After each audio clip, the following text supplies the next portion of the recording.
We're at the INCA Conference here with Lloyd Felton from County Broadband. We've been hearing so much about the government's broadband targets, but how does wireless fit into all of this? Well, if you'd have asked the government 2 or 3 years ago, it didn't. And everything was being done, in our view, really to squeeze wireless out. But people are beginning to realise that there's a hybrid approach that's needed for a lot of this now, particularly in that sort of last few percent, where the cost for delivery to each premises is going to be thousands and thousands of pounds. I mean, I've heard stories of fibre runs to one house being hundreds of thousands of pounds, and it's clearly not going to be a feasible way of delivering broadband in an economical format, commercially or even subsidised. So if you then take a wireless option to add to that is fibre fed, then you can deliver very high speeds on wireless, particularly now even in 60 gig.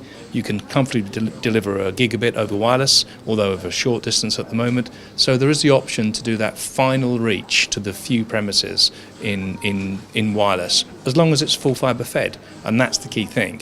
The other element that's really interesting is wireless actually has a mid-mile function as well. There's an awful lot of cost involved and time involved in digging between locations, and as you get rural and the distance between properties increases, or the distance between hamlets increases, you end up with a situation where the cost of linking a hamlet becomes highly expensive. Well, hey, stick some wireless in there, some active equipment going point to point, and instead of it being £500,000, it's suddenly £50,000 to make the link. All of a sudden it's a bit more commercial again. So wireless has its own place.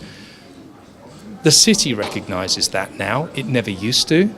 But even so, I mean, we've been very successful recently. We've got Fibre investors have put just under 50 million into County Broadband.